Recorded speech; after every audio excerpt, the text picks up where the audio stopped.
அண்மை செய்தியை பார்த்து வருகிறோம். சென்னை மற்றும் புறநகரில் கனமழை கொட்டி தீர்த்து வருகிறது. இரண்டாவது நாளாக மழை கொட்டி தீர்த்து வருகிறது.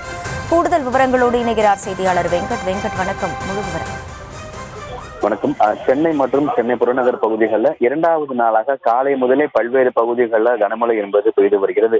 இந்த நேற்று முன்தினம் தென்மேற்கு வங்கக்கடல் பகுதியில் நிலவி வந்த டிட்வா புயல் நேற்று முன்தினமே ஆழ்ந்த காற்றழுத்த தாழ்வு மண்டலமாக வலுவிழந்த போதிலும் அந்த ஆழ்ந்த காற்றழுத்த தாழ்வு மண்டலம் காரணமாக தற்பொழுது சென்னை மற்றும் வடகடலோரம் ஒட்டியிருக்கக்கூடிய மாவட்டங்கள் தற்பொழுது மழை பெய்து வருகிறது.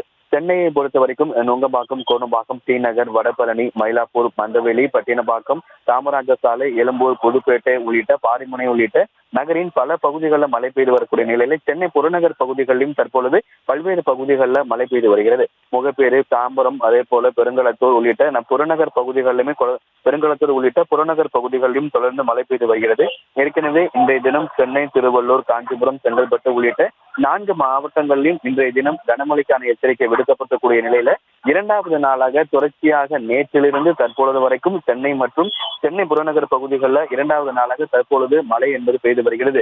அதாவது ஆழ்ந்த காற்றழுத்த தாழ்வு மண்டலம் சென்னையிலிருந்து 50 கிலோமீட்டர் தொலைவில் மையம் கொண்டிருப்பதன் காரணமாக இரண்டாவது நாளாக வட கடலோரம் ஒட்டியிருக்கக்கூடிய மாவட்டங்கள் சென்னை மற்றும் சென்னை புறநகர் பகுதிகளில் தொடர்ந்து இரண்டாவது நாளாக மழை பெய்து வருகிறது.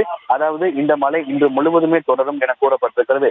இன்னும் ஆழ்ந்த காற்றழுத்த தாழ்வு மண்டலம் 6 மணி நேரமாக ஒரே இடத்தில் மையம் கொண்டிருப்பதாலும் இந்த ஆழ்ந்த காற்றழுத்த தாழ்வு மண்டலம் அடுத்த 12 மணி நேரத்துல தான் காற்றழுத்த தாழ்வு மண்டலமாக மேலும் வலுவிழக்கும் என்பதால இன்றைய தினம் முழுவதும் வடகடலோரம் ஒட்டியிருக்கக்கூடிய மாவட்டங்களில் மழை தொடரும் என கூறப்பட்டிருக்கிறது.